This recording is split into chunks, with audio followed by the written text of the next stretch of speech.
Welcome back to A Canoe in the Middle of the Ocean. Ah, just kidding. We're in your local movie theater parking lot. I'm your host, Mara. And I'm Gio. And we are Fresh Out the Film Podcast. Yeah, fresh audio quality for us, too. Fresh audio, much improved from our terrible last time audio quality. That was bad. It won't happen again. It was completely my fault. I didn't check a setting on the computer, so it was only that last 5 minutes that was good. Yeah, I don't know anything about microphones or audio, so I could not be of any help in that scenario. I apologize. And nor was it your fault. But we got it fixed, this time, so thank goodness. Yeah, today was pretty different from our theater experience from Wicked. Rather than being a packed theater that we walked into, there was, pretty much no one there when we walked in, and then our theater filled up a little bit, just one big group of people, I think. Not around us. Not around us. Why don't you tell them what happened when we came in and sat down in the movie theater, dude? Sure. So, we're walking in, and the seats that we picked were pretty much right by another family. How was it, like a family of 4 or something like that? It was 3. 3? Family of 3? Yeah. So we walk up, we're going into our row, we're walking over, we sit down, and we're just like, this is pretty nice. We're 1 seat away from that family still. And not 20 seconds after we sit down, they all stand up and move to the row behind us. And we're just like, what do we do? I'm sorry. I don't, maybe, now that I'm thinking back to it, maybe they thought we were a couple, right? So then they're like, we don't want to get in their way, because they're gonna be all lovey-dovey. Yeah, I don't know. I thought also, maybe, they walked in and it was an empty movie theater, and they just sat down wherever they wanted to. And then when we sat down close to them, they, got scared and moved. So why would that scare them it was so weird. We literally just sat down and they, got up and left. Well, then a second family starts walking down the aisle, too, as we're alone. But the guy just walked, not even halfway down the aisle, and then walked back. Because I think didn't see in that scenario, they just had the wrong row. But it really seemed like people were avoiding us in our row. So It did. It really did. That was awkward, but oh well. Made my experience better, I'll say. There wasn't, because I could hear them behind me, and it's one of those theaters where there's a wall in between. It's not just seats and then legs right above you. There's a wall before there's legs. Right. And I could still hear them over the wall at certain points in the movie. Oh, really? Yeah. Whispering, bags and things. It's when there's nobody else in the theater, it's pretty easy. I didn't really notice that, but I'm sure you're right. Oh my god, that window is getting so steamed up. My goodness, we currently have the car off to save gas, and it's a little chilly, but that's all right. Yeah. All right, should we just jump into it? I would love to. Yeah. So today we sat down in the movie theater and we watched Moana 2. Starring Ali Carvalho. Wow, you even practiced. Ali Carvalho. Is it not Ali E. Carvalho? It was. I thought it was 2 E's. Yeah, that's what I was trying to. Ali. You're not. Am I not doing it? Ali E. Carvalho. Now I gotta look. Okay, Ali Carvalho. I don't think her last name is that hard. I think I'm just fucking it up. Definitely. Because I'm scared to fuck up the first name. We all know who she is. Yes. She's great. She played Moana for the first time at 16. Wild, insane, and of course, Dwayne Johnson, aka The Rock. This is directed by Dana Lido Miller, Jason Hand, and David Derrick Jr. I don't know if it's Lido or Lidux. Do you know?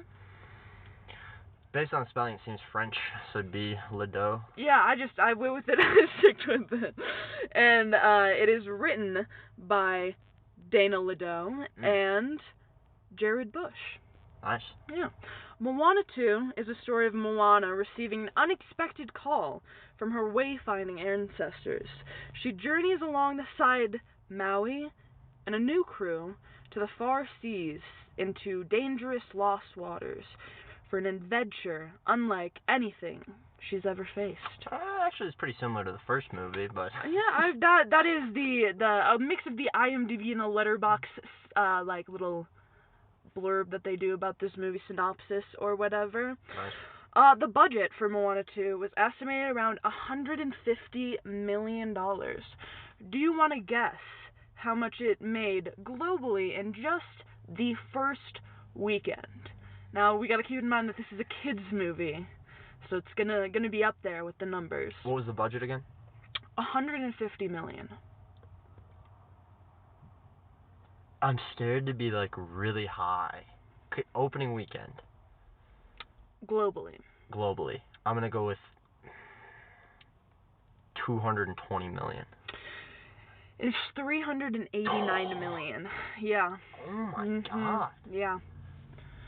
Pretty crazy, I would say. Did you look at any other like Disney movies like that to see how it compares? I definitely should have. That should have been my research. I did not. I know animated or like kids films in general they get since more people can go watch them, they have a lot more. Yeah, they have a wider audience. Yes. Yeah.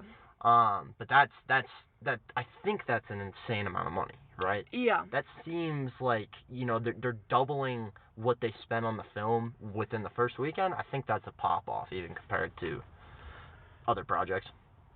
Yeah, I agree. I would be curious to know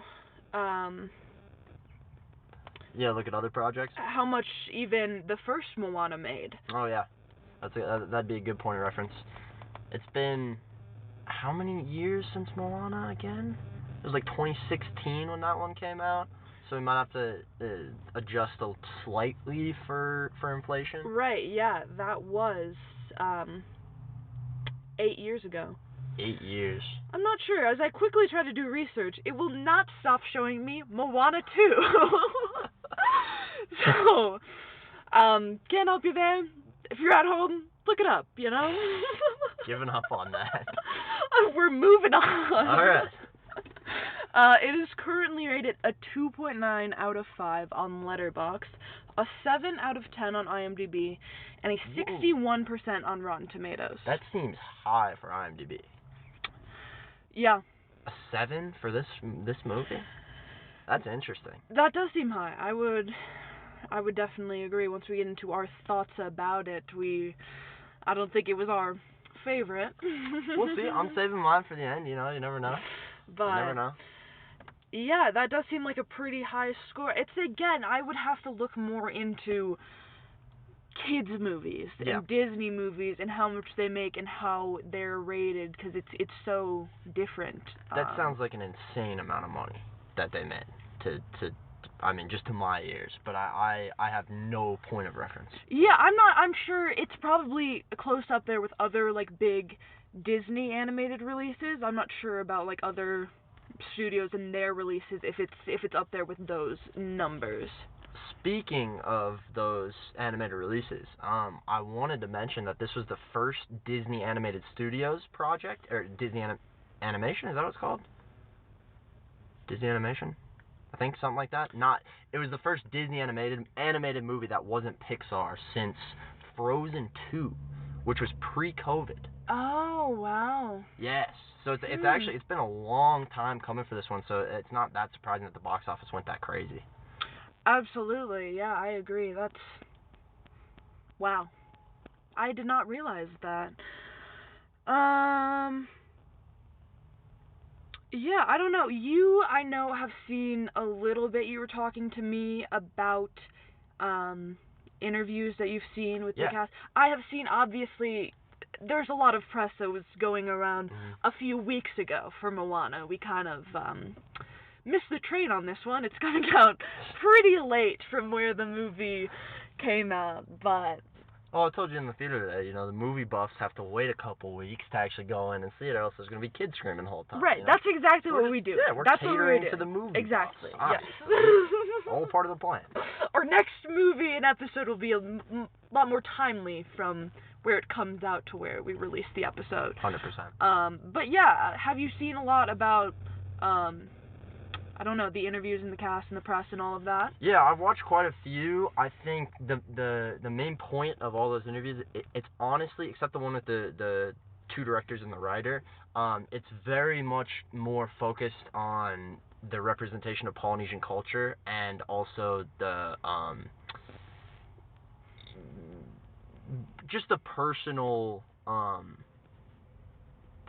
it's just talking about like Dwayne Johnson's relationship with like, you know, what Chi-Hu means or whatever, and just like all these kind of little things, how they do ceremonies to model off of those Polynesian ceremonies as much as they possibly can, and that for the most part, almost all the press is focused on that stuff, which was interesting. At least everything that I saw. I'm sure, I mean, there's probably a few different areas, but all the main stuff, like right at the top of YouTube, it was all focused, not like really clips, on the movie. Yeah, clips and stuff I saw were also about that. Yeah.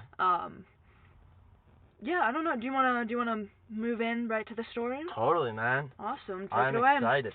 So, before I begin, I quickly want to just recap the events of the first Moana, if everybody forgets. So in the first Moana, there's the ocean gives Moana the heart of Te Fiti. And Te Fiti is an island, or it was an island in the past, and Moana's goal is to go out on a boat, which her island hasn't sailed before, or hasn't sailed in a long, long time, and go return the heart of Te Fiti. And she meets a bunch of people on the way, a crab, that's my favorite. She meets Maui, and she ends up returning the heart. And once she does that, her whole island realizes, oh, sailing is good. Look what Moana did. And now they are wayfinders. So that sets us up perfectly for part 2, where first thing we get is a new Disney logo, which I hadn't seen before. I'm guessing this is the newer Disney animation stuff that they're doing. It was a river with a lot of, I think maybe like Disney World or Land stuff around. I couldn't tell what it was. Sorry, what are you talking about? The icon for... Right, I was thinking it was just the castle like it always is. No. Were you not watching it? It was literally, there was a river, no castle in sight. You knew it was the Disney sound. You're like, where the fuck is the castle? Where's the castle? And it's this little, like, you think it's a pixie, probably. It looks like Tinkerbell, but you can't actually see it. It's just a little ball of light. And it's going through all these, like, little towns and little places, and then it finally gets to a waterfall. And then it shoots up the water. See, I remember this so much better than the actual movie. It shoots up the waterfall, and there's the castle, like, jump scaring you practically. And you're just like, whoa! And it does a big spin around the castle, and it was grand. I wouldn't necessarily call that a new Disney logo. I think that was just incorporating the movie into the Disney animation, which they have done before. So you know how in the past, like, you think of, like, Pixar, or just think of Walt Disney Animation, like, what the castle looks like with the little, upside-down U on top of it. I know exactly what you're saying, but in modern times, specifically, I'm thinking about not the animated movies they've done, but the live action for the animated movies. They've altered the story around, like, getting to the logo of the castle, and sometimes the castle looks different. In animation, though? Because I know they've done that. That's just what I'm saying. Is I haven't seen that. I gotta remember if Frozen 2 did that or not, because that was the last. I'm fairly confident that this is the new, because I couldn't find anything Moana related. That's what I thought at the beginning. But let's move past it. Sorry, we finally actually start the movie. I just thought it was really cool. I wanted to talk about it. Oh, I thought it was just like literally like what they've been doing for like the past like 10 years, where they've been like altering things about the castle as they do the logo. So why wasn't the castle a mountain? Yeah, or an island, you know? Well, because it has to be a castle. No, it doesn't, because in The Lion King, it's Pride Rock. What? Yes. Dude, no. I'm the expert here, okay, man. I'm sorry. Tell me what you guys think. About the Disney logo that starts the yes. movie, where we see the castle. Yes, in The Lion King, that is Pride Rock. The castle is Pride Rock. Which is the spin on it that you're talking about, which is where the live action, they take the original, I wish I could remember what it's called, logo, and they do a spin, which turns it into the style of movie that it is. So for that one, the castle is Pride Rock. I'm pretty sure the castle is still present. I cannot, but I'm telling you, like, the classic logo used to come up with the da-na-na-na-na-na, you know, that's what it would come up with, and that would always be the sound. 2D one. Then they started, with 3D. the live action things, they started, like, having the 3D and sometimes changing the sound that was playing around the castle, and then sometimes showing, like, other things leading up to the castle. But this is totally unimportant to the movie, but possibly the best conversation we're going to have about this movie. It is. The best part of the movie was the opening credit. It was cool. It was cool looking. Okay. Yeah, if you guys have any more info on that, because we obviously do not know very much about this. We're kind of just riffing. Definitely do not know. Let's start. Moana is now a wayfinder, just like she was in the first movie. And in the first movie, we saw the whole island on boats. So do we get to see the whole island on boats again? What? All right, no, we don't. Are you listening to me right now? But in the first movie, the whole island is on boats. The whole island at the end. That's how it ends. They're all on a boat. They're wayfinding together. And then we cut to the second movie, and guess who's not there? The whole island on the boat, wayfinding together. It's just Moana for some reason, which is weird. Oh, you're so right. It's inconsistent. But basically, she's off voyaging, and she's looking for new humans. Well, I'm sorry. Can I interject there? Sure. We are about a minute and a half in. Well, but I might disagree. I think the point is that at the end of the movie, they were not all wayfinders. They were all able to go past the reef. Yeah, but what the hell were they all doing in the middle of the ocean on boats? Well, they were celebrating being able to go past the reef. Like, the fishers can now fish beyond the reef. Okay, so they did that whole thing. Moana had... But I think, like, how would any of them be wayfinders just by, like, Moana showing up? Because that's exactly how Moana became a wayfinder. Maui gave 5 minutes of lessons. No, that's the thing. That's the thing that I think she got lessons, though, from a demigod, Yeah. I think. I think... Not necessarily they were all wayfinders at the end that celebrate. I think they're all just like, yay, our chief doesn't hate the water now. I never said they're all wayfinders, though. They're all on the boat wayfinding, is what I thought. Sorry. You might be right. I do not think they were all wayfinding. You might be right. They were celebrating. All right. Sorry. I can rock that. Bullet point number 1. Moana's, she's wayfinding, she's looking for new humans. That's what the goal. She's like, there's more people out there, we can find them. And she's on an island, she's running and jumping, and there's this great theme, and we're finally seeing a grown-up Moana. Everybody's happy, and she finds, well, actually, Hey, the chicken, finds a small little cup or bowl of some sort, and it's got a little carving in it, so Moana can tell, whoa, that there's humans that have been here. So she's like, what? Oh my god, I have now proven that there are other humans out there. I'm taking this back to my island, and I'm gonna go show everybody. I mean, yes. Now she can go home. She found something. It appears. So she goes back to Motunui, and we get the song "We're Back." Don't really remember this song already. We're back to where we're meant to be. That's the only part I remember. Yeah, that's right. You I mean, honestly, you could have been making that up. I would have still agreed. I know it because it was in the trailer.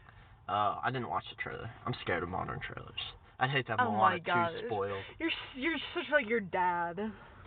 Lame. You mean our dad? What the hell? He's also your dad. What the fuck? Stay focused. So So Moana goes back to Motunui, and we get that song, and we meet the whole family again, which consists of the dad, the mom. I'm not trying to pronounce pretty much nobody's name except Moni, and we'll be introduced to them in a sec. But we meet the mom, the dad, and a new family member, a little sister, and her name's like Sea Moss or something. I don't know. It's something that has to do with the sea, like sea flower or something like that. I don't remember what her name was, but she is the cutest little baby ever. You know what's crazy? She's not as cute as young Moana in the first one. I wish they would have just taken young Moana and copy-pasted that. They did a little something. Was. She wasn't. I'm telling you. Little Moana sitting there so happy as her grandma's reading her stories. Oh, man. Well, little agree Moana's to disagree. So cute. The next day after everybody's meet and Moana's back and she's all excited, telling everybody about the cup, there's a big ceremony. And Moana thinks the island's just celebrating and whatever, but it's actually a ceremony for her to become a wayfinder. This part kind of confused me. An achievement, I don't know. It's some ancestrally what is ancestrally is probably a word. Sure. We'll go with it. Ancestrally ceremony. Yeah, it's basically to mark her as all I can call the main wayfinder. Is that what it was even doing? Yes, I didn't know what it was doing, to be honest. That is exactly what it was doing. It was all of her ancestors before her. There was one. The dad kind of explains there was one that was like the main fucking guy, pretty much. See, I was bored, so sometimes I just zoned out. It's really good for a movie podcast.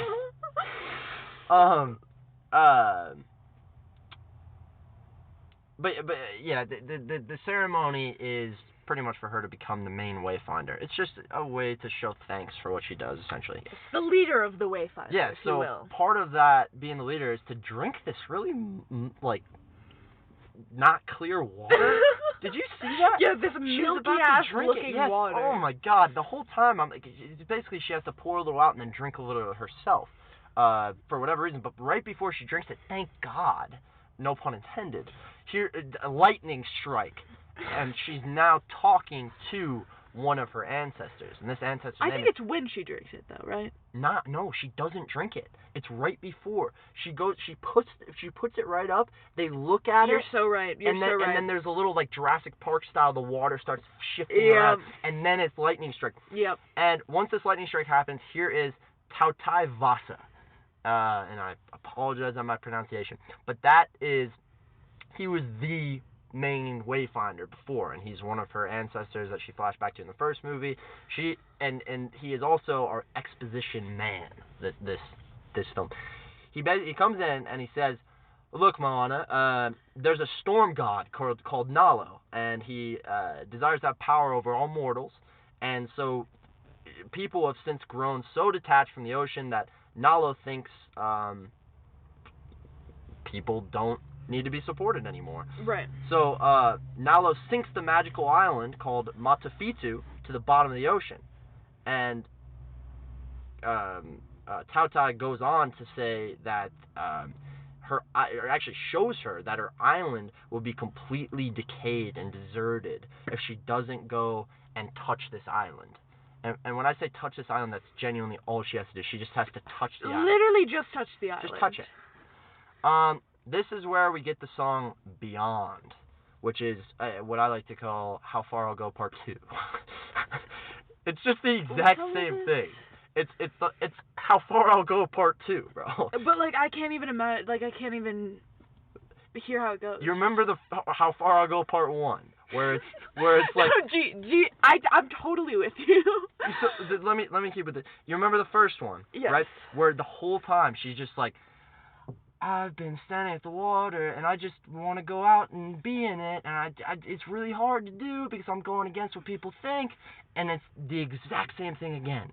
I don't remember how the song goes. Exactly, that's my point, is all I can hear when I think that is How Far I'll Go Part 1, as we say. It's the exact same thing. She's basically just singing about the fact that she has to go beyond where nobody has ever gone before, and she's terrified, and all this stuff, and it's just How Far I'll Go Part 2. Yep. We do get a nice little moment where we get to see Moana's grandma during this song, though, who was a big character in the first one. Oh, and she gets to do her little dances by the waves again, and dance with Moana. Yeah. Give her some good advice, just talking about how their relationship has changed. So good.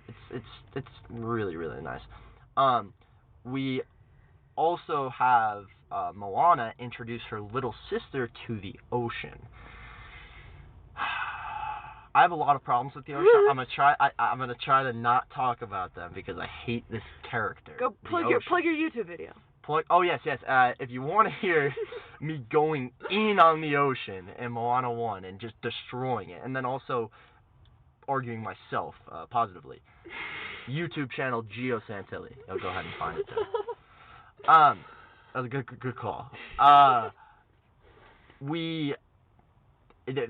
Moana introduces a little sister to the ocean, and this was a cool moment, though, outside of all my biases, because the same theme from the ocean, right when our first introduction, Moana's introduction to the ocean, the first movie plays, so it's really, really nice, and again, this little girl's just so cute. Yeah. And it's just the nicest moment watching them too. She like puts her hand in the water and touches the fish, which should be swimming right out of the water, but not important. Not important. So, during this moment, too, because after Beyond, Moana's made her decision that she's going to go out and find this island. Yeah, that song is her wanting to, go, but also within the song, she is deciding that she is going to go. Yeah. And Moana's sister gives her a little shell to remember it by, and she puts that right where she had the heart of Tafiti in the It first was like a starfish. I think a starfish shell, right? I truly could not tell you what a starfish is. I mean, is it not just a fish that's shaped like a star? Is it like, is that... But it's like, are they alive? Are they dead? Do they move?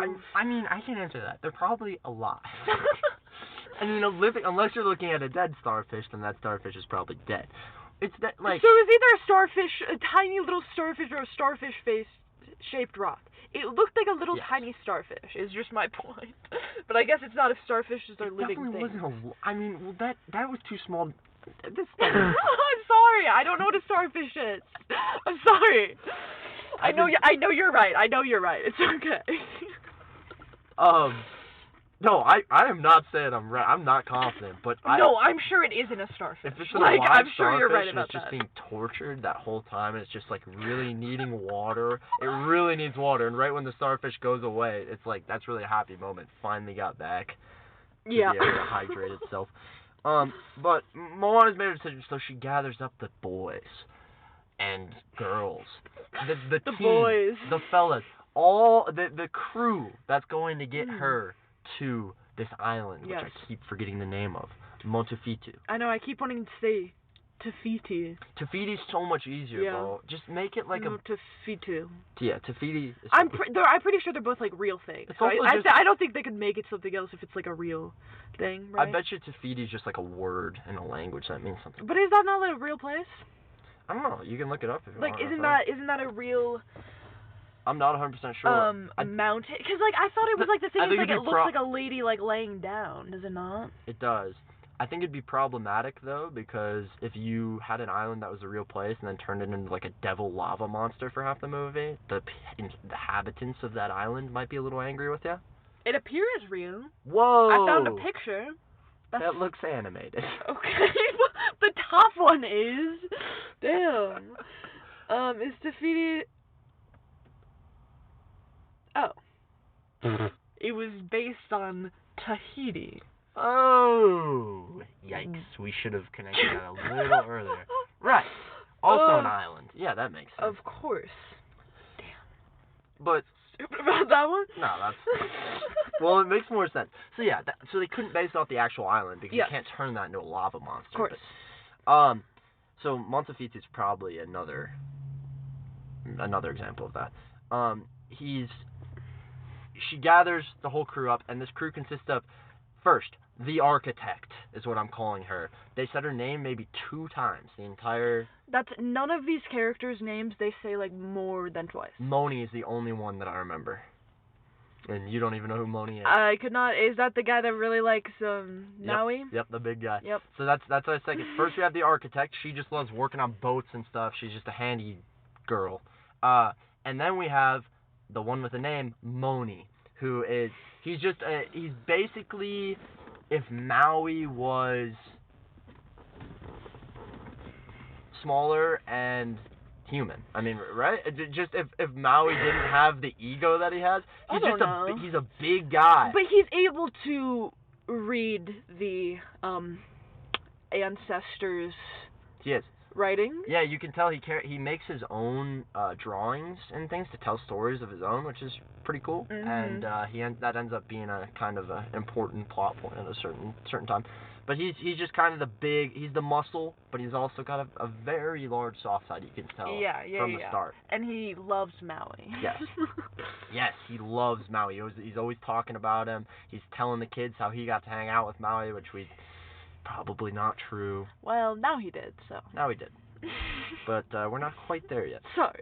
Jump the gun. And then we have the farmer as well, who's just purely there for comedy. He's just an old guy who has no business being there, and he brings a bunch of plants on that all end up dying anyways, and I never see them eating anything once. Yeah. So he's just pointless. He's just hanging out there. And then we also have Pua the pig, and then the rooster Hey Hey, played by Alan Tudyk. I don't remember what his name is, but that guy is a famous. He does voices for all kinds of. Okay, I saw him and he like looked so familiar.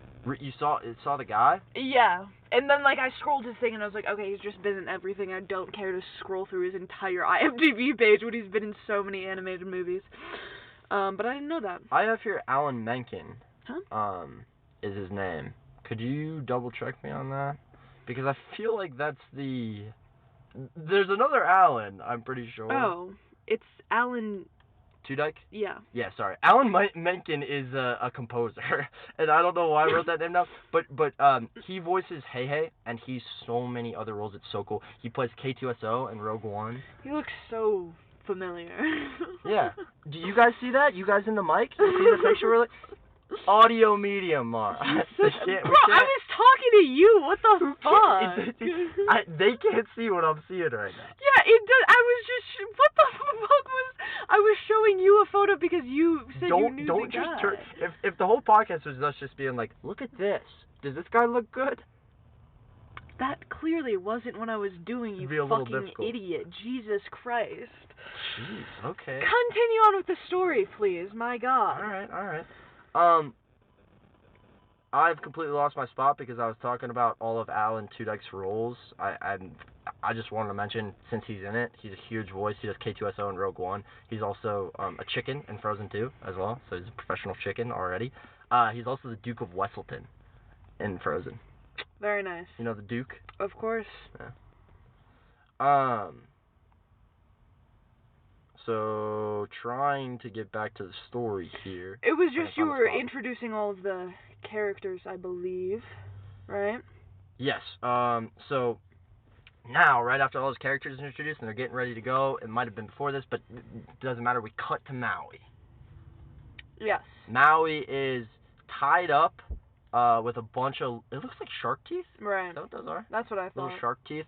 And he's being held by a god, which I'm gonna call Bat Lady.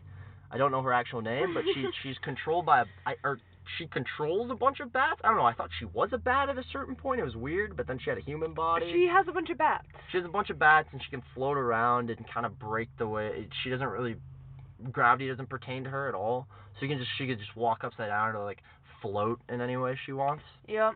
Which is interesting. But basically, Maui is looking for Montefitu himself already. He didn't need any vision. He had a previous quarrel with Nalo, though, trying to get there. So he's captured by this Batgirl. So there's a little bit of talk between them where basically the Batgirl wants Moana to come before she lets Maui go. And this didn't really make sense to me. None of it made sense to me. Because, so here's the thing. She was acting like I was thinking she was a villain up front, because she was acting like she wanted Moana to come so that she could do something to Moana. That's what I thought. Otherwise, why wouldn't she just let Maui get Moana? I guess it was because Maui wanted to go do it himself and didn't want Moana there, and she was just like, no, we need Moana here. But me, since she was just like holding Maui hostage and waiting for another girl to get there, I was thinking she wasn't helping. I was thinking she was another roadblock, trying to stop them from this. Right, I thought the same thing. Really? Yeah. Did you? Okay. I think that's what the movie is set up for you to think. Is that true? Because it doesn't feel like that. Because they don't reveal that she's good until the song that she sings when she's actually helping out Moana. Interesting. There's no good side that you're seeing. You don't even see her face until Moana shows up. Right. So I guess that was just the reveal. It just, something about it felt really weird. Well, I think the point is that Maui did not know that that's what was happening. Well, why not just tell him? Well, because she kind of did, but he didn't want Moana to come there. He didn't want to put Moana in danger. Like, an easier way to do this is just say, hey, you need a human touch, Maui. You're not going to be able to do this on your own. So we need another person here. So if you just hang around, I can untie you. Right, but he probably wouldn't have done that with Moana, because he cares for Moana. So she had to act like a villain? No, she just had to keep him captured so he wouldn't use his, big ego and just go by himself and get himself killed, I think. Huh. I think Maui would have tried to do it by himself. How is she a villain ever, then? She's not. I think that's just we don't know yet. Yeah, we just don't know.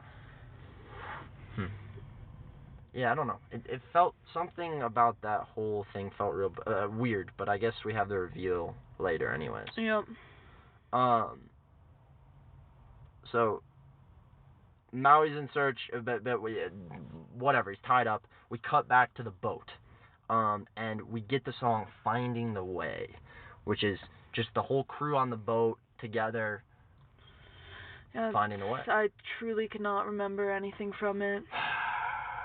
I don't remember much. I remember the water being involved a little bit, and that just kind of, pricking my brain a little bit because that just every time I see the water do anything. Do you remember the song? I don't. No. That's what I'm saying.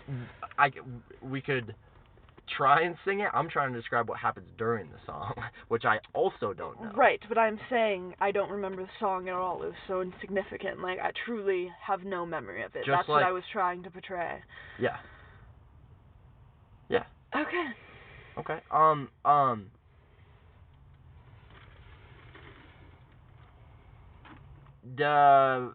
Sorry. We're on the boat and we're going to whatever the island's called, Montefitu, and on the way we re-meet the Kakamora, who are the little coconut guys.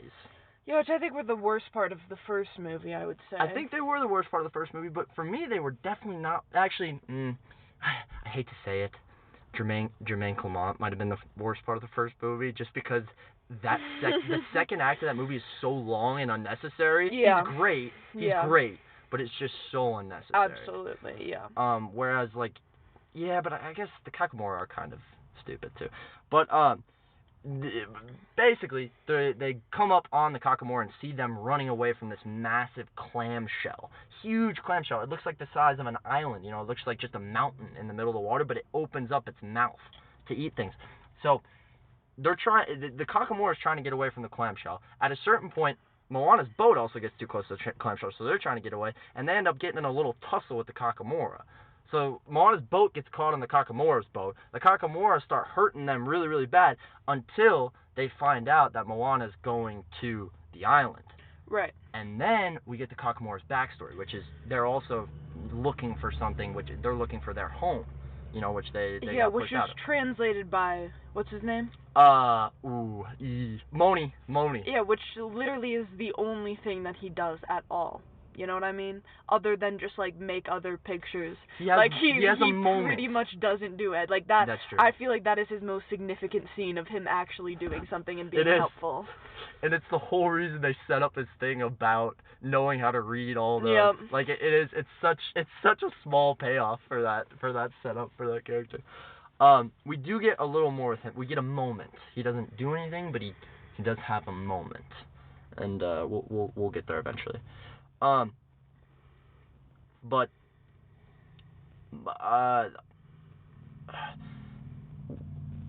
remake the Kakamora, and then basically once they find out, they get this this translation back and forth. They find out that they both need to go get this island. The Kakamora are like, all right, we got a plan for you. We're gonna help you guys get to the island, right? They don't say this. They translated this in the pictures that Moni is reading, and basically the plan is they're gonna go stab this massive clam with a little bit of residue, which would poison it, essentially, and allow them to, I don't really know what, because the idea was to fall down the bottom of that clam, because that's where they needed to go, but the whole time they seemed like they didn't want to. I thought they were trying to get across, they didn't mean to fall. By going right through it? Why not just go around? Well, that's because they were getting pulled in, remember?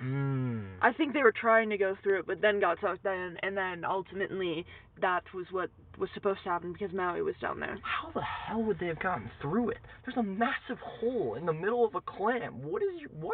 How? They were doing something where they pressed that spot in the clam that was supposed to do something and they keep it open. I don't know. The girl who does the boat things was explaining it. But it was a really quick explanation that I did not care at all about. Yeah, that makes sense. But basically, they're the two are on the same side now, Kakamora and Moana. They're going into this clam, and that's the plan. They stab it finally, but actually it's not Moana's crew that stabs it. It's another Kakamora. This coconut hops on last second, right as they're about to get eaten by the massive clan, stabs the clan, and celebrations break out. But well, not quite yet, because the boat is still connected with a rope to the Kakamora's boat, so it's about to fall down this massive pit in the middle of the clan. But it can't because it's still connected to the Kakamora boat, and you get this cool moment with the Kakamora coconut, who he does his little sign, which is like banging on his chest a couple times, to his higher up, which is he literally sacrifices himself for the Kakamoras, because the rope that's attached to Moana's boat is on their boat, it's pulling them in, and that Kakamora who's on Moana's boat decides, nope, not letting that happen, cuts it, sacrificing his own life, which is honestly awesome. Yeah. Truly, it's a good moment. I think it really gives them a redemption from the last movie where they were just kind of terrible. It gives them actual character rather than just these little merchandise items. Yeah, pretty much, you know, little merchandise. But they fall down after it's cut, and all the way down they fall, and Moana's gone. The other characters are still there. Nobody knows where Moana is, but they see Maui and meet Maui. And that's where we get pretty big eyes from Moni, who's just sitting there absolutely loving the fact that he gets to experience time with Maui. Freaking out, yeah. And Maui is honestly, it seems exactly how Dwayne Johnson would be if somebody like that, somebody who idolized Dwayne Johnson walked up to him, where he's just like fakest niceness ever, not really wanting to spend any time with the guy. Yeah. But the other characters meet Maui, and then we go all the way down. We go to a different scene, which is Moana. And it turns out Moana's being held captive by the Bat Lady. And this is where we get the best song, Get Lost. Well, not being held captive. She wasn't being held captive? No, she was just telling her what to do to get to the other thing. She wasn't being held, she was helping her go. I guess. She was telling her how to get to she was like, I have a portal. Yeah, I guess. Magical yeah. ocean. She wasn't holding her, she was just giving exposition. Yeah. Pretty much. But everybody else thought she was captured, so they're trying to find her. And the song Get Lost was cool. It was a change from, or do you want to talk about it? Yeah, I just think it was the only decent song in, the only one that stuck with me that I can still think of, other than, pretty much the only one, I would say. I don't know, I thought it was good. I didn't really care for much of what was, happening in it, but I thought, in terms of songwriting, it was good. Yeah. And catchy and decent. And I think that's the most important thing of, a kid's movie, for, the songs to be good. It's, that catchiness factor. 100%. And I think that was probably one of the only songs that had it. It was also something about the change in style of music, and they kind of do a few different musical styles, but this sounded a lot more jazzy. Yeah. And just a lot more kind of modern, I guess. Yeah. And there are other songs like that, but this song just felt like it was very well crafted together. Absolutely, yeah.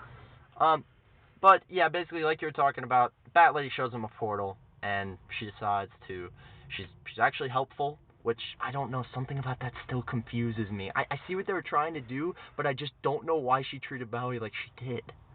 Just because she knows Maui's too egotistical to bring Moana, she had to lie to Maui. I think people know he's just kind of an asshole, low-key. Yeah. He's been around for a couple thousand years now. He made himself known. Right. But basically, she puts him in the portal, and now they're out pretty much right where they need to be. I want to mention that they were following things in the sky up until the point. First, to go find the island, it was fire in the sky that they were following. There was also a weird moment where the fire kind of exploded. I think that was supposed to be something. And have we mentioned that this is supposed to be a TV show? No, we haven't. But I completely forgot about that they were even following the fire in the sky. Yeah. But yeah, it was supposed to be a TV show, which I think shows a lot of these seem like unfinished stories that are 100%. happening, and not a lot of character development. A lot of these things I think have to do with it first being a TV show and kind of I guess maybe they got into a process where they made some stories and then just kind of mushed them all together. That is 100% what it feels like. Also, with all the characters that they have, it's 100% what it feels. And in that moment, once they get to that sea where the Montefitu, the island is, they have another one of those things that I think was a cut storyline, because Moana is like, the constellation's right there. She literally says that, and I put my hands up in the theater. I don't know if you saw. I put my hands up because I was just like, what? A constellation? What are we talking about? They never mentioned it again, but it was obvious. I genuinely think that should have been cut. Like, how is that still? That's one of the things, like the fire in the sky, that I completely forgot they were following. Like, that was what they were supposed to follow, and then, I mean, I guess they got there, so it worked out. It did. Doesn't make a lot of sense, though.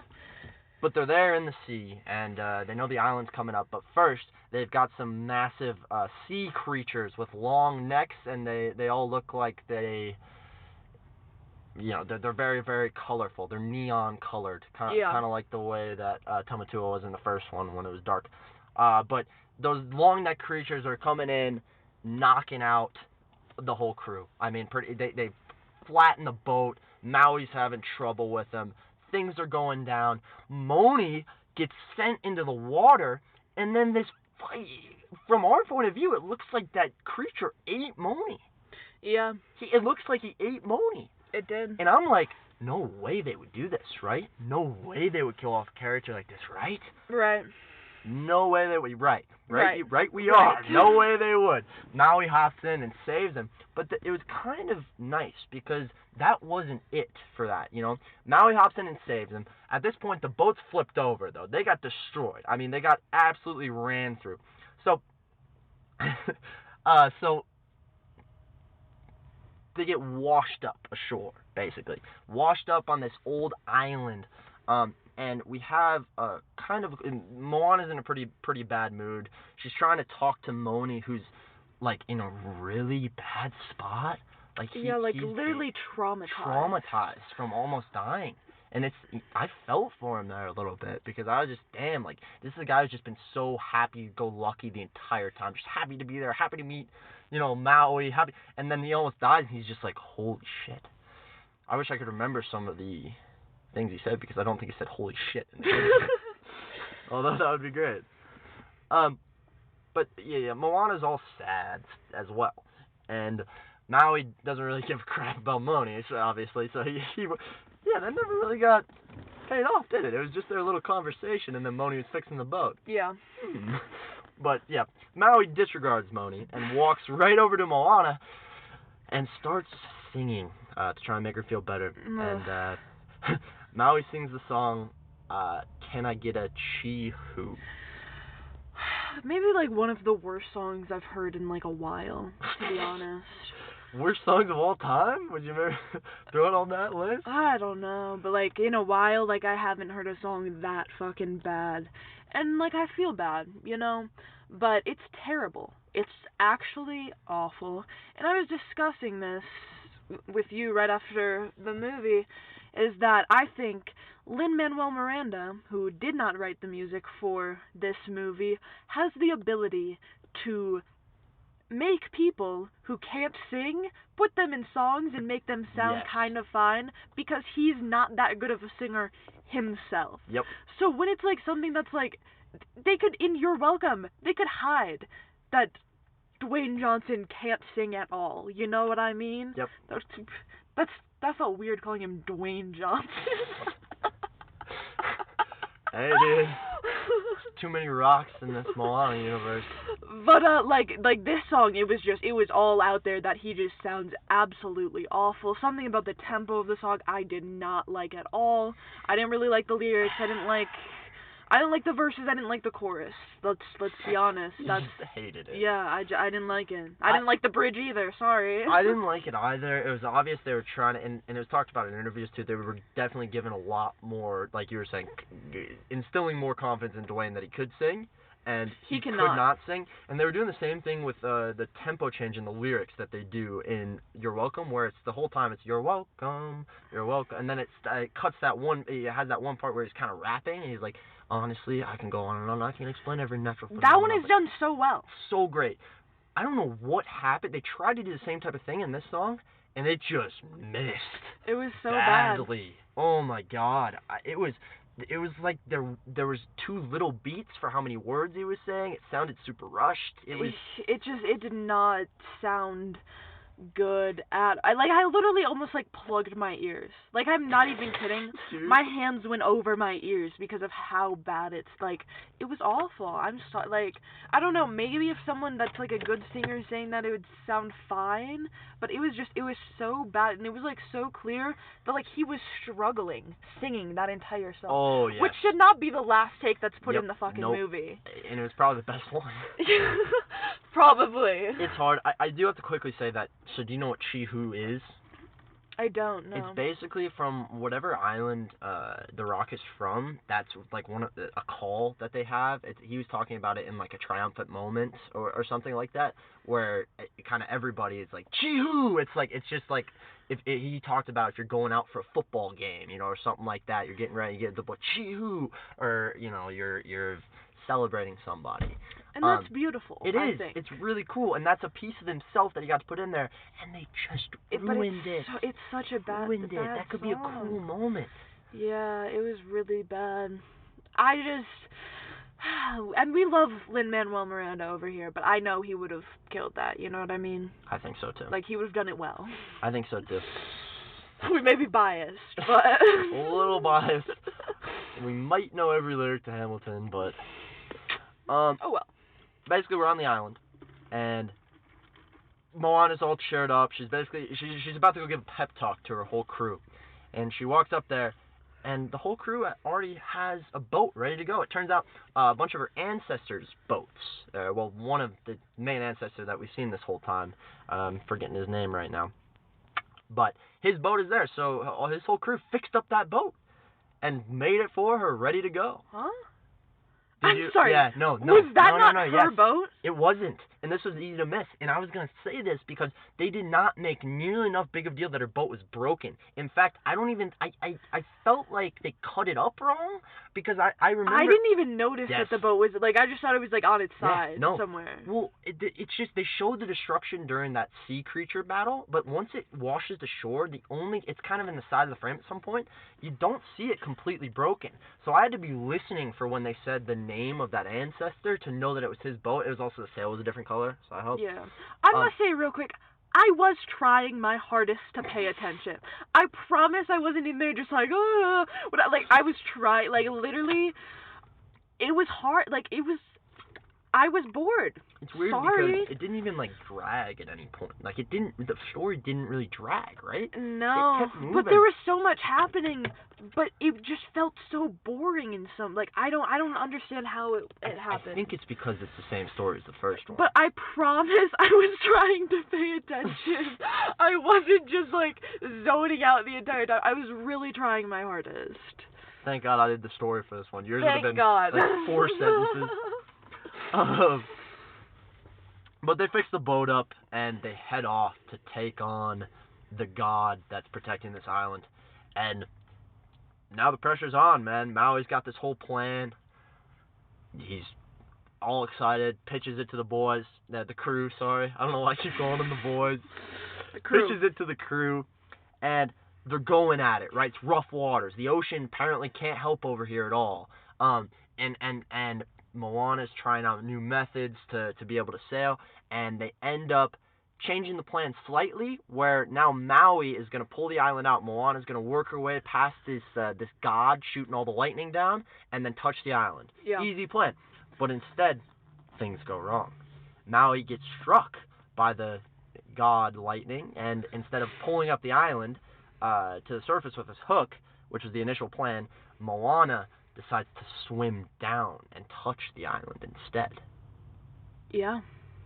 Now, good move. It's a deep swim, though. A deep swim. So she's it swimming down. It kind of stressed me out a little bit. Like, that deep water stuff, like, scares me. Like, It would have been funny because on the way down, she's getting trailed by a lightning bolt, which is somehow working the water. And it's not just like surface level the water either. It goes in the water and through it, and it's chasing her down, and like it's almost about to get her toe or her heel rather, like right as she's about to touch the mountain. But as you can imagine, since this is a Disney movie, things don't go too wrong for Moana. She touches the island, and life is breathed back into the world. It's like a gold light, just like Yep. goes throughout the ocean, makes all the water like calm, no longer like dark. It's like bright blue water and that type shit. 100%. And this is Maui's opportunity to go and save Moana, because once Maui realizes the island's not up yet, Moana's down below. Whoa. That she's gonna die. So Maui's swimming down, and Maui at this point, he was struck by lightning.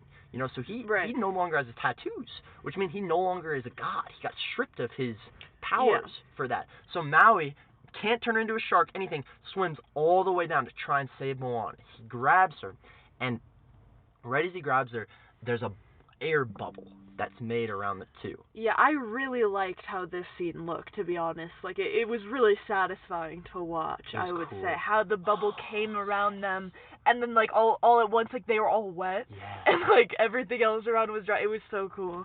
That was cool. The way the water kind of drains out of that bubble, too, is just so satisfying. It's like it's being suctioned out or something. Yeah. It's so cool. Very cool. But Maui's holding Moana, who isn't breathing, she's not speaking, she's not moving, nothing's happening, and he's crying, which we haven't seen from Maui yet. Yeah. And as he's crying, he sings a little song for her, and I'm sure I could find the song, but it's a nice tune that I think we've heard before.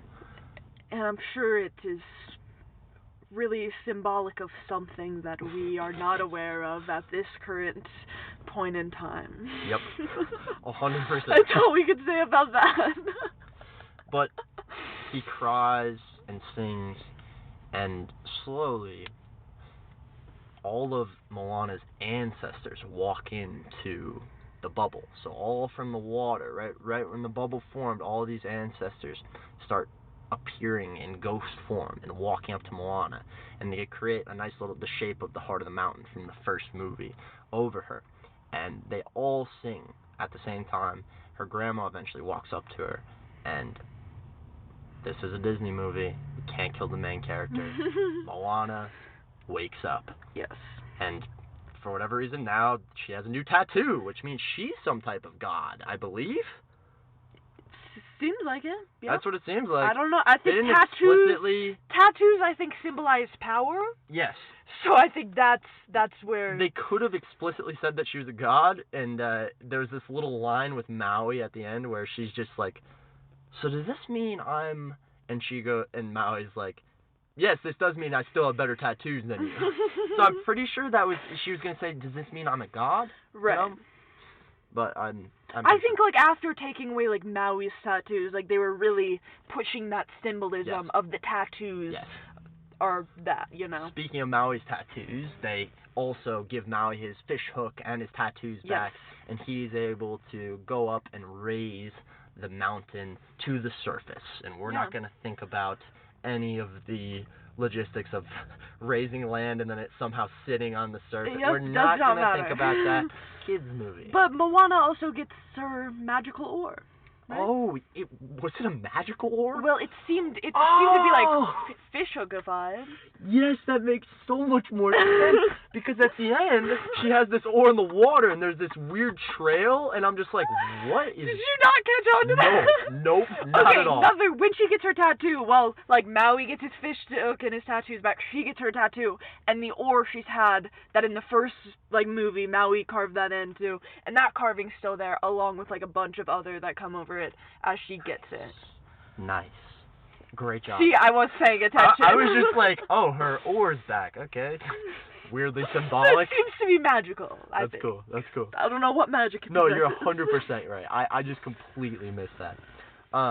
But yeah, they get the ore back, get the magical fish hook back. She says thank you to her grandma and all her friends, and then the island floats up to the surface. Maui pulls it up, uses all of his might, attaches his string. Did you see? He throws his fish hook to attach it to something in the sky to pull the island up. Oh, is that something like symbolic of like something like that he did, like that he has tattooed on his body that he said in year one? Like, doesn't he pull something from the sky, like pull something up from the sky or something like that?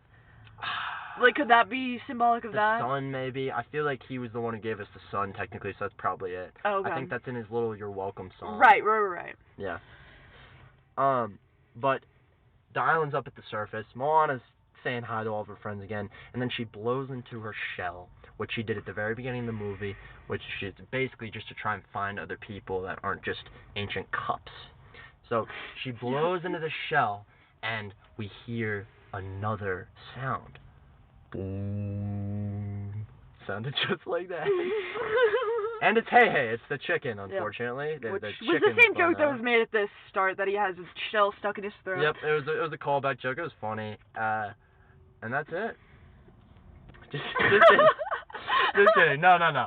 The whole, we hear another sound from the shell, and a bunch of new tribes start showing up. I think there's like 4, maybe 3 at the start, and it's just an well, it's epic first we moment. just see one pull up, and they hop off the boat, and then it's a bunch. Yep, from all whole directions. Bunch, and they look different, and their sails look different, and it's just like, I assume if I was more familiar with Polynesian culture, I would be going crazy. You know, it's like they're definitely stretching out their representation there too. Absolutely, which is, I'm sure. Really cool. Something, unfortunately, we are not educated on at this point in time. Not at all. But multiple tribes answer the call, and then on our way back on the island, we coming to the end of the movie, we get our Finding the Way reprise. Is that? Oh, is that one? No. Oh, fuck. Finding the Way reprise is Finding the Way was what the crew was singing on the way out, so some sort of that. But it's basically just they're returning back to the island. The whole family saying hello. The little sister's so happy to see Moana. And so nice. Everything's just going great. She gets home. There's a massive celebration for her, and then we know the way. Oh, thank God. Seriously, No. Me and you were both immediately. Was it you or me who said that this is the best song? I said that. I thought it was really funny. I thought that was a good one. It wasn't even close.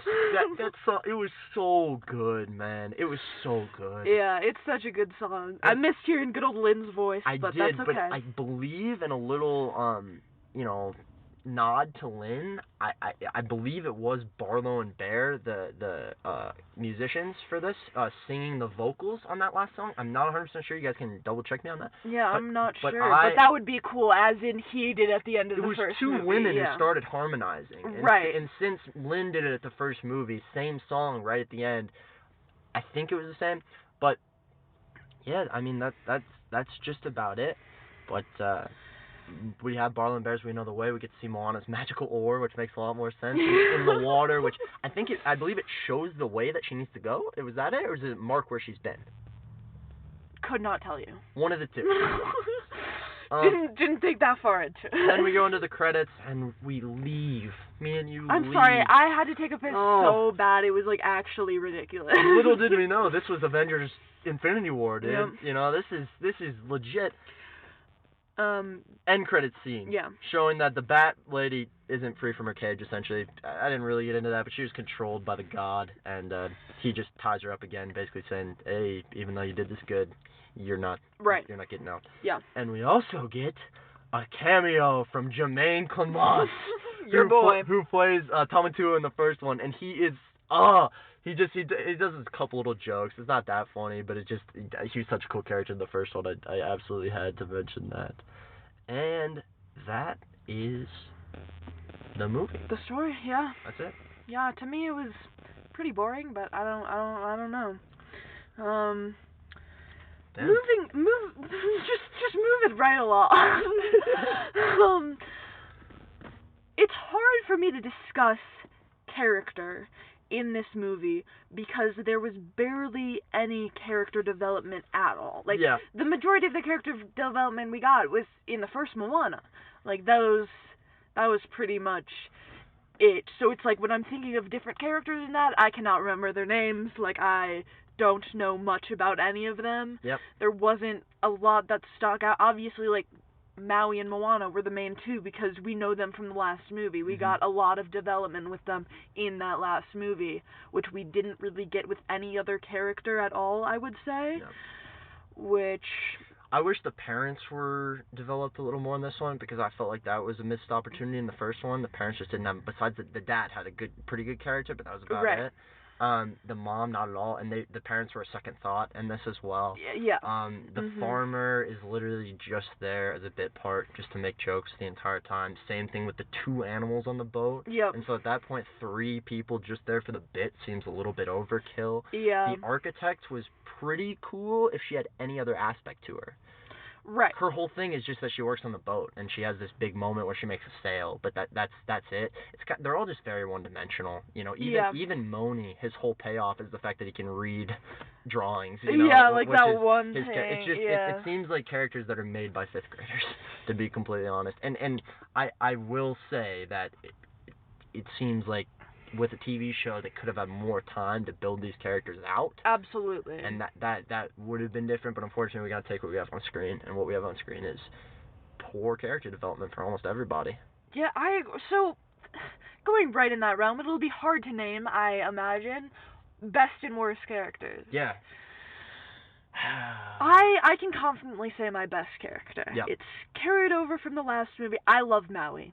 Sorry, I think he is so funny. I think he's the only character that all of his, like, silly lines he delivers, like, aren't, like, cheesy at all. Like, I find all of them actually funny. Like, there's no throwaway line that I'm just like, oh, fuck He had some that. really good modern jokes, too. He made a butt dial joke, and then he said, you'll know what that means in 2,000 years. Yeah, that was good. I like it. I love Maui. I thought that when I watched the first movie this morning, as I told you, and I thought that when I watched the first movie, and I agree with it in the second movie. I love Maui.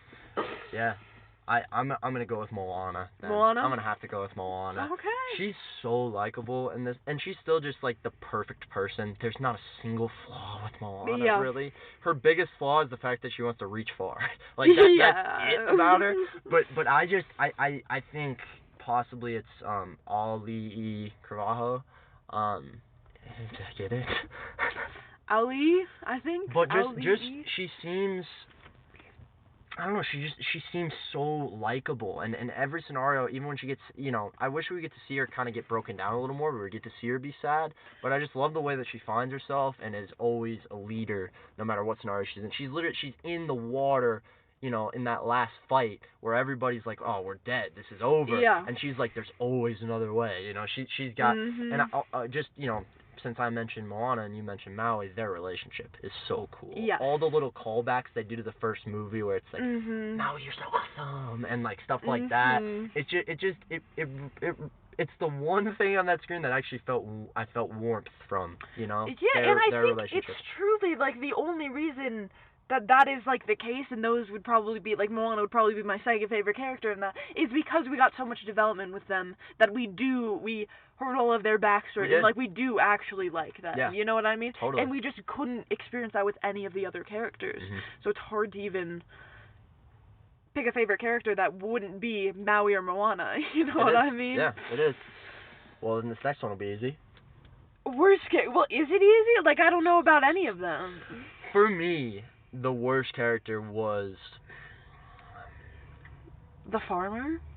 I'm gonna say the Bat Lady. I genuinely really liked her song. All of the other characters, you take what you get. They're at face value. You know what they are. You can, you know, read the cover and you know that book. But it's a children's movie, and so there's going to be a lot of characters like that. Shame that so many were. Moni, who's the other, you know, part of the group, the only one that we decided to name, he actually had a nice moment where I liked his character went on a little bit of an arc, which made me happy. But for me, the Bat Lady, it was just, it confused me the way at the beginning, how she wanted Moana to come, and her switch up was way too fast. Like, I felt like there should have been, you know, like a crescendo with the music where she's about to, you know, reveal herself to Moana, and then she's like, oh no, I'm just your friend. Yeah, I think like the point is she was never an evil character. I know, but you set her up as us thinking she was an evil character. You know, that's the point. I think we were just first seeing her through Maui's eyes, and then we were seeing her through Moana's eyes. Right, but what do the filmmakers want us to think through Maui's eyes in that first scene with her? To be suspicious of her. Yeah, exactly. So then we just see the difference when Moana comes in. Right, but the payoff for when she's not suspicious for me wasn't enough. It wasn't like you needed something to actually make it feel satisfying. Like, you needed her to still be a threat for a little longer, you know, or you needed, like, why didn't Maui have some words with her before he got sent down the portal, you know? Like, I just wanted more of something from her, and I think the biggest thing that it was her reveal of being a good person.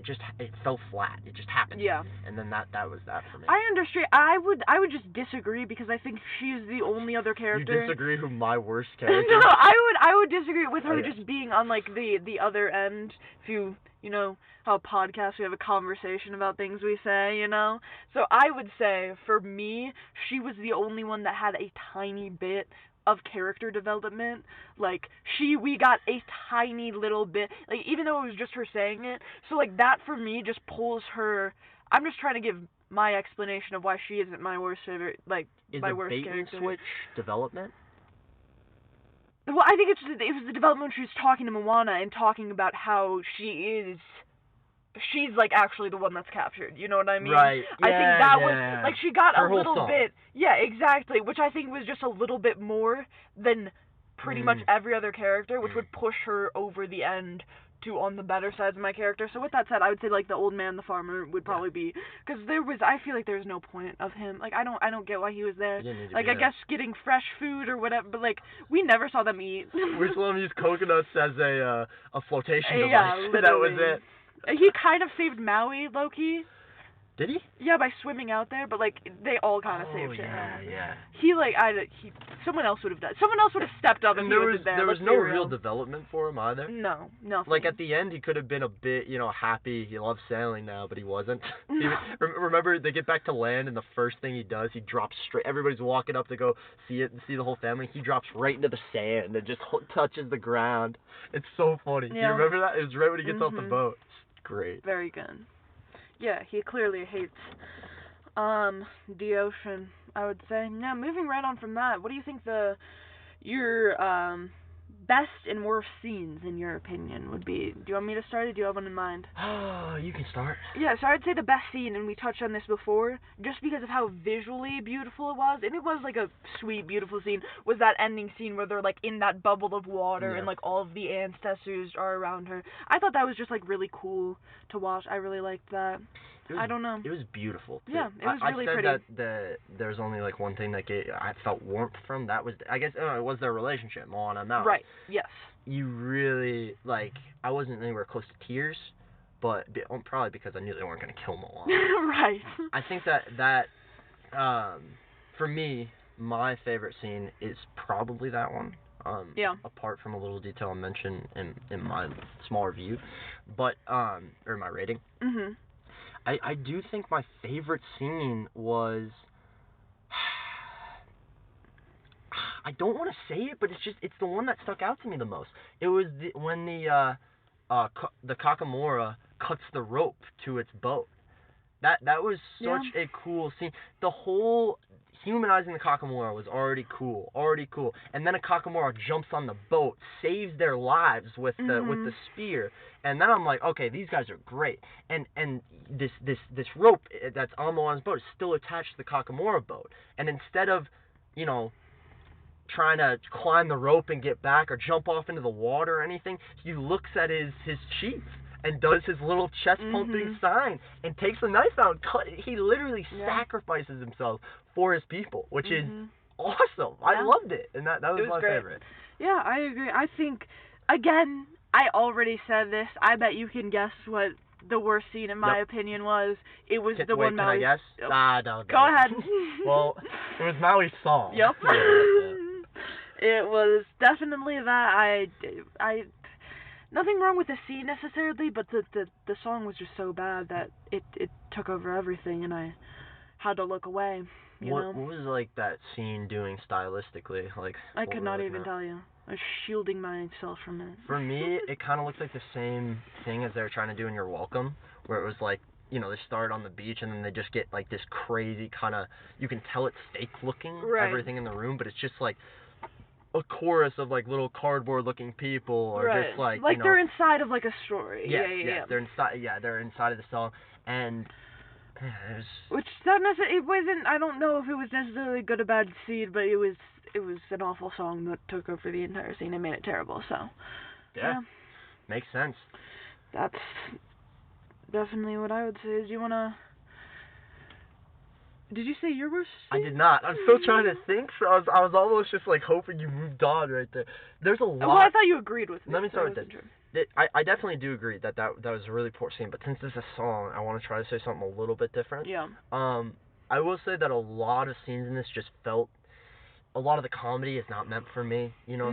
So many of the little comedy scenes were just not it. Sure. At all. Yeah.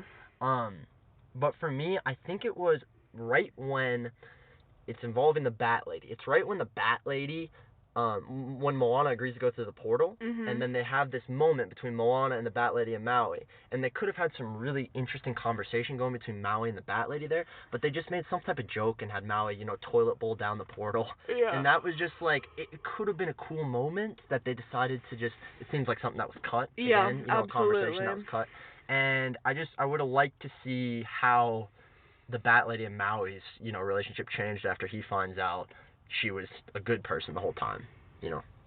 Yeah, for sure. Yeah, I would agree with that as well. Ooh, honorable mention, best scene too, opening Disney logo. I'm telling you, dude. Oh my god, here we go. Alright, moving right on along, I do want to tackle the technical cinematography side. I do have some things to say about, obviously it's different because it's an animated movie. I do have some things to say about the animation and how much I loved the animation. Yeah, just feel free to stop me whenever. Yeah. So technical wise, I didn't find like a bunch of really interesting stuff here. I mean, it's mainly focused on the music, but I want to mention that the main writer on this one also did the screenplay for Zootopia and Encanto, which are both pretty. Right. Zootopia, at least I know, is a good story. Encanto got good reviews. So yeah. Hoping it's something good. And I also want to, watching all those interviews and things that I did, I wanted to touch a little bit on representation. The directors were very proud of their representation, and this was because they talk about how I'm going to say this, they went full Disney with this one, where, you know, they brought in Polynesian persons and things and went to ceremonies and had... Yeah, like real... No, that's a great... I don't know if saying going full Disney is a good thing to say. Well, that, you know, when Disney was filming Bolt, they brought in a bunch of dogs. Right, like I just think representation is very important, of course, when you're making an accurate film. Like, it's... Yes. I think one of... And so it's important that they did that. I just don't want to cross over into saying, like, the Disney woke conversation that we've had before that went the wrong way. Oh, you know what I mean? I'm not talking about they're Disney with representation. They're being Disney by what they're doing. It's like... Yeah, I'm sorry. I just wanted to get that clarification, because I know, like, that's... It's clarified. It's right. What they did to be Disney, which is they bring in... It's like the coolest job ever would be to... a writer on one of these Disney projects, because if you're doing a project on, you know, a story that takes place in the Himalayas, you would be out there at a mountain meeting a guru, you know, like a person at the bottom of the hill, and, like, you know, climbing part of the mountain. You would be doing... It's the same type of thing that they did to be able to get the representation for Polynesian culture, by bringing in people, going to ceremonies, being on boats. I think they built their own canoe or something like that. Or maybe they just rode canoes, one or two. I have a canoe. But I thought, yeah, I appreciated that. Yeah. Because knowing that before going in, and then looking about how specific they were, especially with that, the ceremony, mainly. You know, the ceremony where Moana's about to drink the milky water. Yeah, it's also great to have, like, a, because, like, the cast as well is pretty, diverse. It has a lot of Polynesian heritage. Yeah, which I think is really good and important, because it sucks when you see a movie that's, like, supposed to be showing representation, and it's just like a bunch of white people voicing them, and you're like, what is going on, guys? Come on. Yeah. So I'm glad there's that, and as well with the other representation, as well as being able to do the film well. 100%. Great. They went all out, and that's you can't half-ass this stuff. Yeah. You know, when you're trying to represent something like a culture positively. Absolutely, yeah.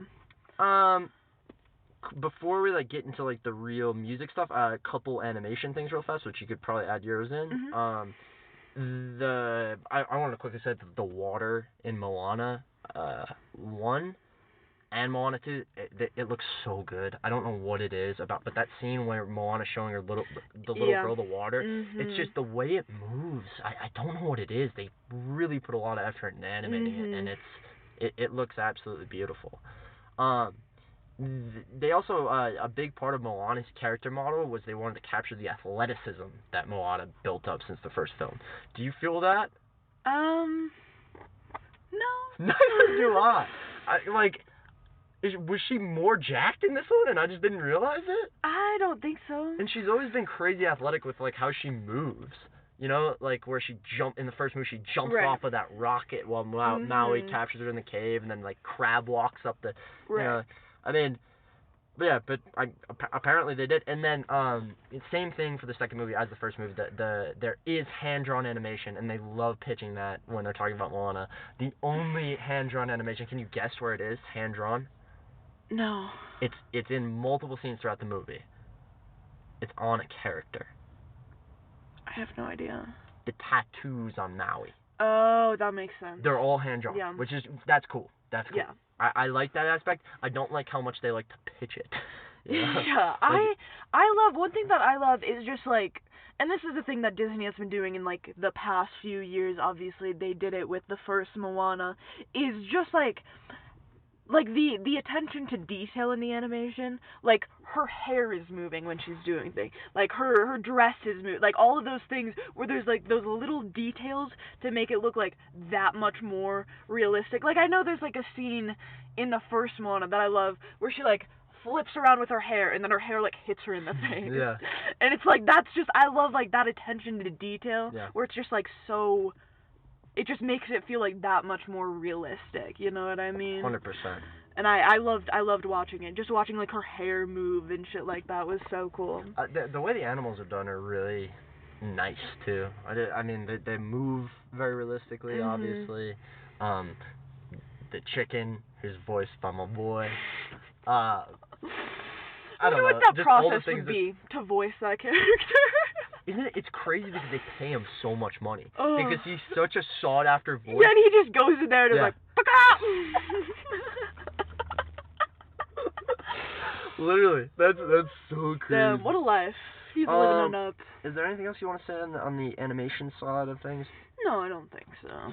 Pretty much all I have left for technical is just things about the music, because this was one of our biggest scares, I think, going in. It's no more Lin-Manuel Miranda who wrote the first one. Yes. Instead, it is Abigail Barlow and Emily Bear, also known as the group Barlow and Bear. It's catchy. Catchy for sure. But the two of them, Emily and Abigail, Barlow and Bear, they had an interview. I said here they had an interview at The Rock. I feel like I confused a couple of these. But they basically had an interview where they talked about them not having much experience, any experience. Just so you know, which I think we could tell. They did like the unofficial Bridgerton musical with like a Taco Bell thing. Yep, Taco Bell commercial. Yeah. Which, no hate. No hate. Yeah, no, I've never written music for Taco Bell, you know. I loved it though.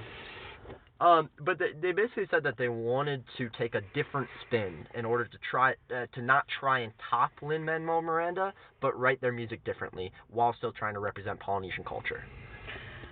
And it just makes me sad because I feel like so many of the songs were just like direct, almost like copies of like other songs. Like we were literally calling another song "How Far I'll Go" Part 2. Literally. Like that's. It's hard because the story is so similar. So many of the points that you need to hit in the songs are similar. Right. I think that I'm not like well versed enough in music to talk about this, but I know that this movie needed the Lin-Manuel Miranda touch.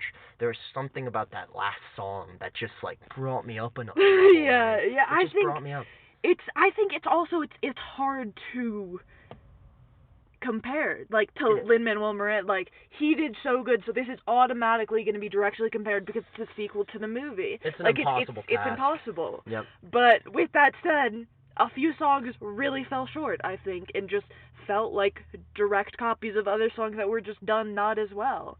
which is sad, I think. Yeah, I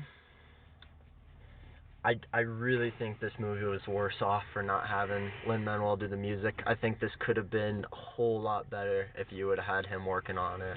Yeah. Which is a shame, but, what are you going to do? The Disney, there's a Disney Company article that I read that talks about the movie's choreographer. Let me say this again so you cue in. The movie's animated movie's choreographer. Right. How does that work? What? Exactly, yeah. Thank you. You sold that great. Tiana Nonosina Liafau. I apologize again. She's basically, I don't know, like, where she's from exactly, but she's of Polynesian heritage, and she was leaned on a lot certain times in the movies that the animators wanted to show off Polynesian culture with certain movements.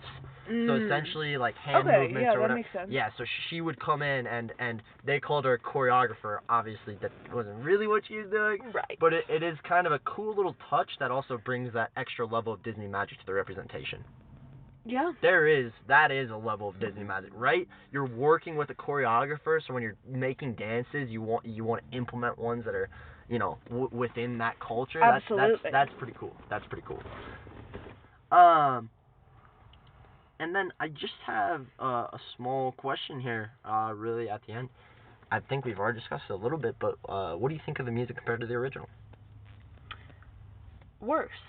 Significantly worse. Yes. I think we're both in agreement on that. Yep. I don't think it's even close. I wish I knew more about music so I could actually figure out what is so much worse about this one. But all I can go on is the little hairs on the back of my neck that stand up about 20 times while listening to the first Moana, and those hairs are dormant during this one. Yeah. Yeah. I don't know. I think, yeah, our next category I think is going to be maybe the easiest for this typical one, because they're typically really clear in kids' movies. What do you think the themes and messages were? Well, I think they were really shoving one down your throat, I would say. Right? That one would be going against the grain, basically? Or is it reaching for more? Yeah, I mean, I wouldn't say one is so going against the grain. Yeah. It's about reaching and striving for more. Yeah. It's about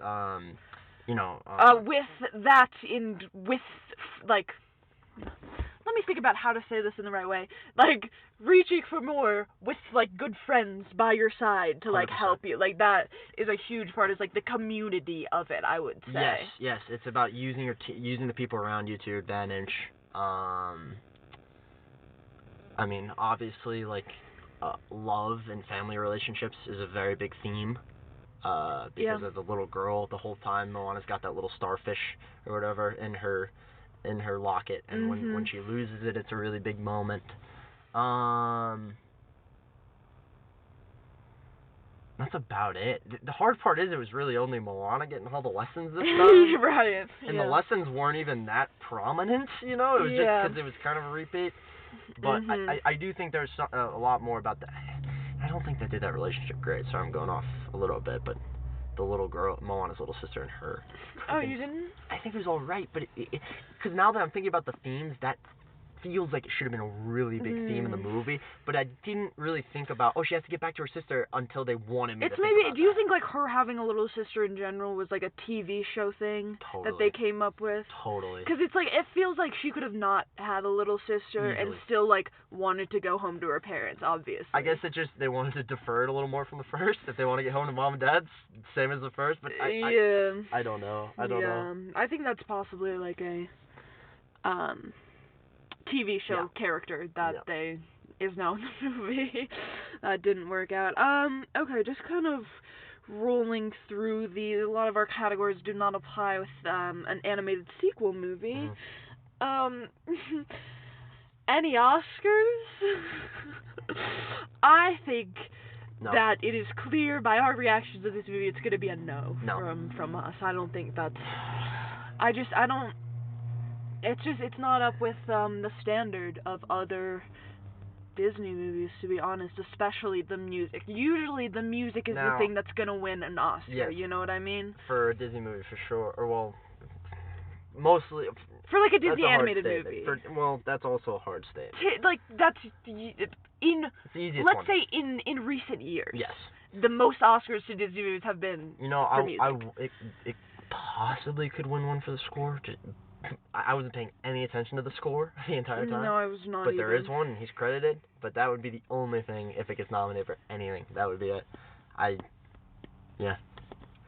Yeah, okay, our, negative quality and positive quality. Yeah. Is this a new category we added? I believe so. Do you want me to take the lead? You go ahead. Yeah, so like negative quality, positive quality is basically rather than splitting up into just a scene, you could talk about absolutely anything you want in the entire movie. Okay. So, you know, an example of your negative quality in this one is definitely the music. Right. That's a good example. Yes. So, for me, my biggest negative quality about this movie has to be do you want to do positive first? Start with negative. Start with negative. Switch it up. Yeah. It's going to be the character development. I mean, it's as simple as that. You said it just a Absolutely. couple minutes ago. It's the fact that it feels like so many things were set up for a TV show, and they just had to trim that down as much as they could, and then this was the result, and we got insanely one-dimensional characters. We got Maui not having nearly enough character development as he should have. Right. You know, there wasn't any moment when he lost his god powers. He just got them right back. It was just. The parents don't really learn anything. The kid doesn't really learn anything besides she learns about the water. You know, Moana's little sister. Right. It's not developed nearly enough. Yeah, I would absolutely agree with that. The other one, like you said, would probably be music for me. Yeah. Don't blame you. Positive quality. Positive. I'm gonna say the callbacks to the first one. I did like that. Yeah. They put so many little things that, you know, I love that first movie so much. So it was just so, like, the little kid at the beginning was given, like, the like, sexy eyes or whatever to Moana. They do the same thing. Why is there that character in every single Disney movie? I swear to God, he's always there. It's always the same exact facial expression from some random kid in every recent Disney movie. It's ridiculous. I mean, it's crazy. I hate to say it. Is it just supposed to show that little boys are horny? Is that what this is? Like, what? I don't know. Why is that a thing? It's always in there, though. It's really constant. weird. He's, like, looking at Moana, like, raising his eyebrows and stuff. Yeah, like, if that was a fully grown man, that would be a creepy-ass look. Yup. That is kind of a weird thing. Yeah. But there are also just, like, you know, small quotes and things, and getting to see Moana's grandmas from the first one. Her what is that called? What's the animal that she has in the afterlife? Stingray. Yes. Her little stingray, where she says in the first one, when I die, I want to come back as one of these. Mhm. And we see that, and right when I saw that for the first time, I got very excited. Yeah, I don't know, getting to talk to the chief from the first one, you know, actually talk to him this time. Just so many connections to the first movie that were more so than just, you know, this is the new story. It just felt like small callbacks. The little moment where Moana says in Maui's ear, "You're so awesome," and just I love that stuff. I really did. No, I agree. I would say overall, like, I don't think the story was that good. I don't think the music was that good. But I think probably the best thing about it was the animation, obviously, was great. And we expect nothing less from Disney, of course. But it was obviously really good and really pretty and really fun to watch, despite the story not really being there and the music not being there. Oh, yeah. And we the animation during that, we didn't get into it too much, but during, what's the Batgirl song again? Bat Lady? I have no idea. Get Lost, during Get Lost. Get Lost? Yeah, she they were doing some crazy stuff with the way that she moved around, with the things that she was doing with Moana. I couldn't tell where we were at any point during that. I kept trying to, like, get, like, my grounds on, like, okay, wait, where's, like, the edge of the set here, you know? Right. Like, what room am I in? What am I looking? I can never tell, but I think that was the point, because she just kept falling and dropping, and it was cool. And they did the same kind of thing with Maui's song, you know, when they go into thank you mode into that world that doesn't actually exist. And I appreciate that. That adds something. It's a lot better than just dancing around on, you know, because as bad as that song was, it would have been worse if it was just them on the island, you know, and you didn't have the visuals with it. Yeah, I agree. Do you have your critics reviews, your good and bad that we have Yes, I do. pulled up? So, do we want to start with the bad ones or the good ones? I just start with the bad. Okay. The first one is David Griffith from Subculture Entertainment. He says, Moana 2 might do enough to entertain small children throughout the film, but it certainly won't be embraced the same way the original film did. Trying to shove a whole TV series worth of plot lines into a feature film doesn't work. 2.5 of 5. I completely agree with that. That pretty much sums up our conversation. Yep. That one right there. That's pretty much it. I completely agree. Yep. The second bad review is Brian Tallarico, who's writing for the great Roger Ebert on RogerEbert.com. Rest in peace. He says, while the lingering goodwill of the beloved 2016 original could be enough to make this worth the price of admission, even the most Disney-fied family members will have trouble remembering much about it by the time the credits are done rolling. Wow. Once again, I think just describes us. Exactly. We're forgetting everything. My story's probably completely wrong. Yeah. I probably took a bunch of stuff from the first movie without knowing it. Who knows? And then our couple good reviews, we have Kate Walsh from Tribune News, who says, a worthy sequel with gorgeous animation, a thoughtful representation of Polynesian culture, and another exciting adventure for our inspiring Moana. Does it go beyond the first film? No, but that would have been a tall order. Yeah. That's a fair point. I do. I would say I agree with that one as well. If you're taking this movie just as a kids movie and then, like, visual-wise, it's great. Yeah. But when you actually try to bring the story and the characters into it, it really... And it's just when we think about Disney movies and how they just have, like, a higher level of measure than, like, other just, like, animated kids 100%. movies, I feel. They've been able to pertain to adults so much in the past. They've been able to deal with things like death. You know, that there's levels of a Disney movie that you expect as an adult. Absolutely. And you have a right to expect that. Yeah. My second good review is David Fear from the Rolling Stone magazine. He says, the overall sentiment seems to be something like Sequel 101. You love the first movie, so here's a second movie that's a lot like the first movie. This is good news if that's what you're after. If not, it's 1 hour and 40 minutes. I don't know either of the good ratings. I must not have kept them. Those were the good ones? Yeah, those were the good. Oh, yeah. I mean, I would agree with those as well. Those were like the best top critic ones I could find on Rotten Tomatoes. Yeah, which I think is true when you take it at Yeah. Always said. Our personal ratings. Personal ratings. You and me. You can start. That's Okay. fine. And we're doing it on a scale out of 5 stars, by the way. Well, we can also do point whatever stars within that. Right, a scale out of 5. That's Yeah, out what of 5. That's what I was saying. 4.2 stars. No, so going into this movie, I expected more of the same. You know, so I was kind of looking for a movie like this, but I wanted there to be a little more something that felt offbeat. You know, the whole time I was just looking for, like, okay, what pushes this a little bit away from the Disney formula, you know, of just pumping out the same IPs, just using, you know, simple storytelling where the good guys always win in the end. And one of the biggest things I think they could have done to really make this better for me was if they would have killed Moana in the end. Oh my god. And I know it sounds harsh, but Disney is so scared to kill their main characters.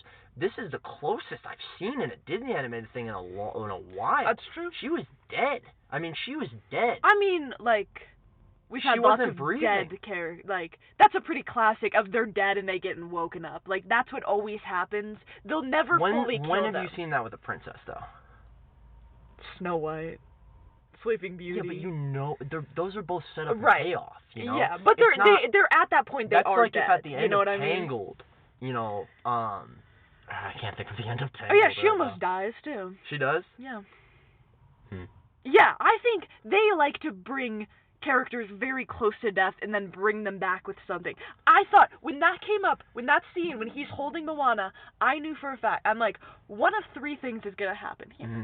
He's going to kiss her, which would be weird, and I'm glad that happened. So bad. He's going to cry on her and it's going to wake her up, or he's going to sing and it's going to wake her up. And I knew it was going to be one of those 3 because that's very much the Disney formula of bringing the main character back alive after it's like, They're dead. Exactly, and I think that's why this is the opportunity to break the Disney formula. You kill Moni. What about that? Moni was just a happy guy the entire. Dude, but no, I don't think stay you with can kill me. kids Yes, you characters can. off in This kids is movies. my rating, so I can have this opinion. If you want adults to watch your movie, if you want to make a good kids movie, you need to not be scared to go the route that the movie's telling you to go. The whole time in that movie, remember, in the middle, I whispered to you, I was like, is Moana gonna die? Because the whole time, every single goodbye that she's saying is huge. It seems way bigger than the first movie. And so the fact that she gets to say hello again, it just doesn't, to me, that was their opportunity to do something with this. And if it wasn't a Moana death, make it something else, something intense. Something, yeah, I think it's just... I'm getting sorry. do we interrupt each other during ratings? Oh, I can let you have your I'm thing. sorry. I thought we were having a conversation. No, I was I was responding to what you were saying. I was doing my rating, but if you want, I could reset I'm it. sorry. Do you want to go through like a whole conversation to like up to your rating? Because typically, what I thought we were doing is having a conversation and then doing our ratings. So am I not allowed to respond to anything you say?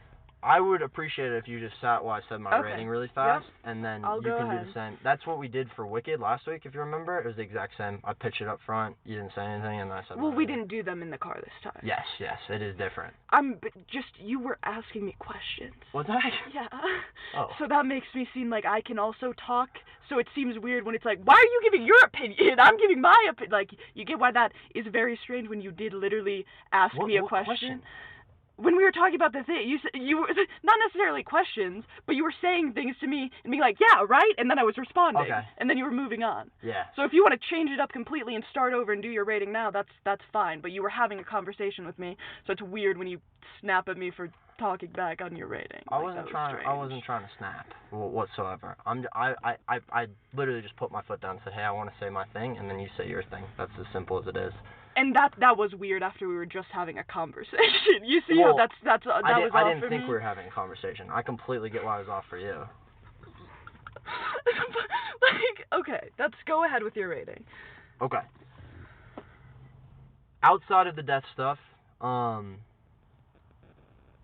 yeah, that's as simple as it is. I just wanted something offbeat. I wanted something different than Disney movies do before. I didn't want to be able to predict the ending easily. And that was the easiest moment for me. I knew Moana was going to be revived, and she got revived, so that's why I picked it out.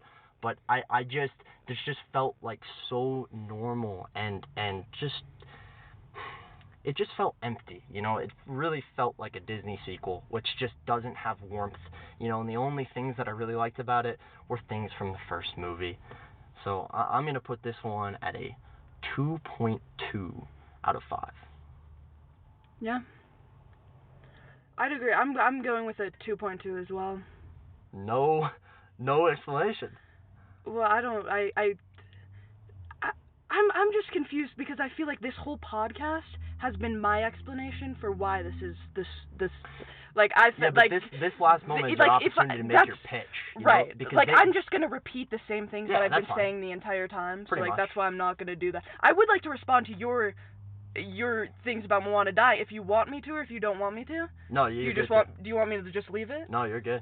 Okay, yeah. For that, I would say, if obviously Disney does try to make movies for kids and adults, you can't kill off like a Moana Why? It's like, do you know like how that would like you think about little kids and how they watch movies and how they absorb content into their brain, killing off the hero character, they're not necessarily going to get, oh, Moana died for all of this and died for all of this, and it's community. They're going to be like, what the fuck happened to Moana? Why is she dead? Like, that's going to totally just push it over the edge for kids, in my opinion. I don't think they're going to get all this symbolism of she died for the community so there can be more. It's just going to be like, why did Moana die? What the fuck is going... that's what I think. Yeah, but I think that's important to teach kids. I think that's what Disney movies lack, and that's why separation is so hard for so many kids. If you actually push that lesson and you show that, no, death is okay, even for the main character, because one day you're going to die, and you want to accomplish the things that you set out to do, and she did. And I think that could have been a nice lesson. I don't know. It is. Yeah, I just don't think you could kill off like a teenager. Yeah, it's so morbid. Well, she's an adult now, but it's so morbid. It's just I don't think, like, if you're gonna have this movie for the mass, you can't kill off a Disney person like that. That's gonna, like, you think about like how, like I think about like even trailers I saw when I was little and how deeply they affected like the chemistry of my brain. Like parents need to make sure that what their kids are watching is like it could not have ended off with the Moana death. I think if they were going to kill Moana, it would have had to happen in the middle of the movie, and then they would have to have a lot more after that, possibly with her sister, with whatever. Yeah. But they could not have just killed her off. I think that was absolutely good decision that did not happen. I think we're opening the Pandora's box here, because what you are saying is my biggest problem with kids' movies. It's the fact that they're scared to do things because parents are convinced that, nope, the kid needs to see good, no, they need to see positive, they need to see colors and happiness, and because they don't want their kids to go through things. And that makes sense as a parent, which I am not.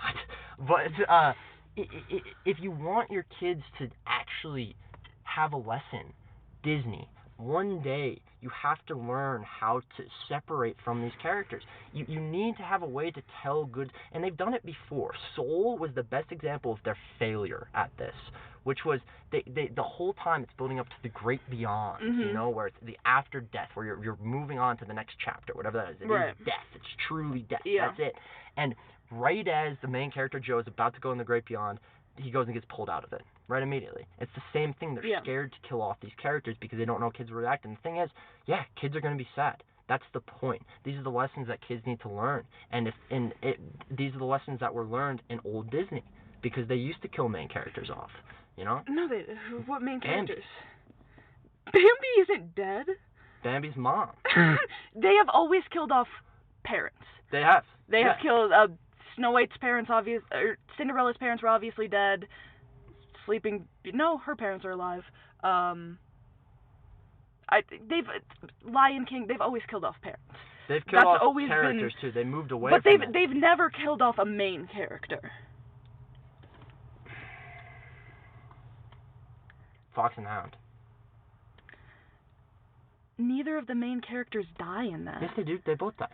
Don't they? No, they don't. Yes, I they just do. watched that movie. No, the dog dies. The dog dies. No. Yes, he does. No. Homie, the dog dies. I swear, I feel like I'm losing my mind. I swear he doesn't die, but like I actually have to look this up right now because you're making me lose my mind. Because I think about the sad scene in that always is when the lady has to take the fox off into the after the dog's dead. No, I'm not confident. I'm not confident in this at all. Does the hound die in Fox? This is totally not important, but I need to know. No, totally. I don't blame you.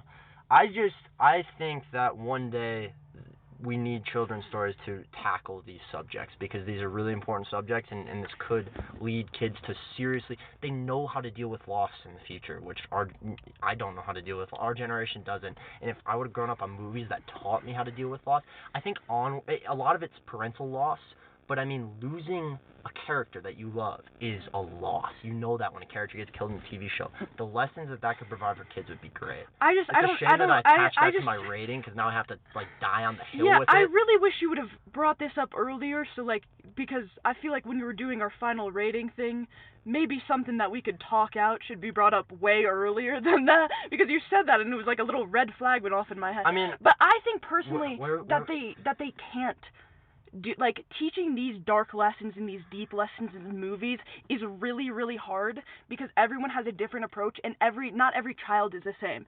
Some kid might watch a movie where the main character is killed off and be like, wow, I've accepted that, blah, blah, blah, blah, blah. And some other kid won't. No kid will. They'll freak out. Kids will like. No, that's what I'm saying. It's just you can't have these kids movies that do these huge big issues and giving lessons, because every kid is different and every kid would react differently to these type of things. There are things that it's important when we're talking about these big lessons like death, should majority come from, and obviously all kids aren't fortunate enough to have this, but should be coming from their parents. Like, that should be a lesson. It shouldn't be they shouldn't be going into Moana and all of a sudden they learn about death. You know what I mean? That should be on the parents' time. That should be how they do it. I just think it's totally impractical to have those lessons in kids' movies, and I think that's why they don't do it. Like, truly. It is, and I think this is just a fundamental disagreement. Yeah. I don't think any parents go in and tell their kids what death is or explain it well enough, nearly as well. I didn't get, the way I learned it is movies. It's how I learned how death works, and personal experience a little bit. I learned when our great-grandma died what death was, but... No, but you learned way before that. You learned way before that with film. You did.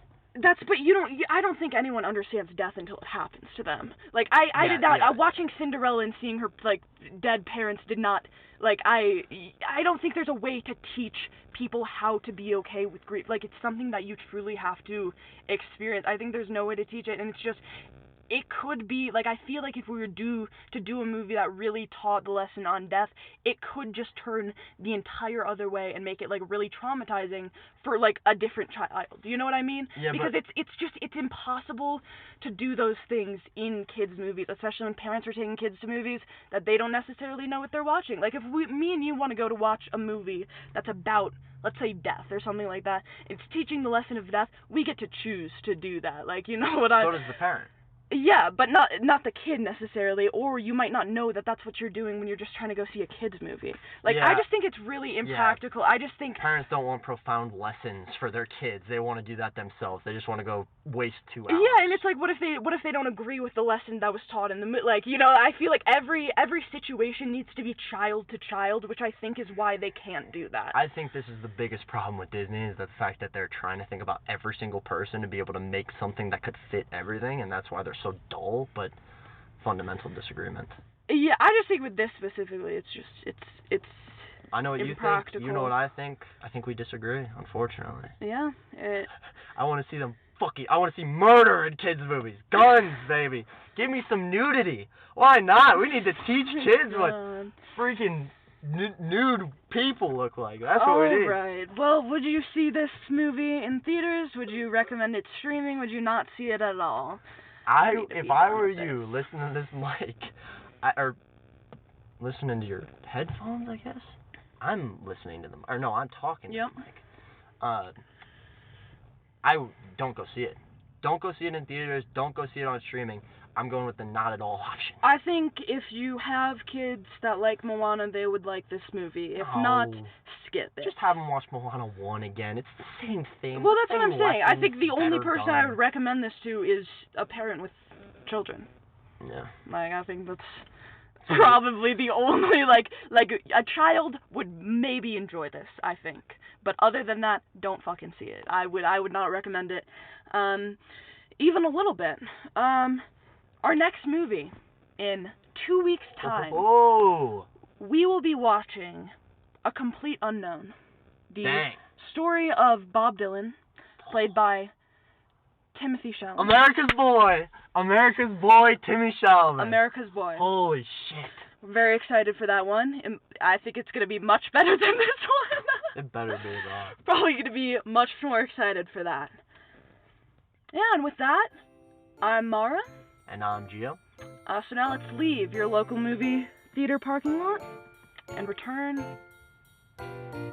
I don't know why I just added return. That was supposed to be the end. Can you cut it to write that voice?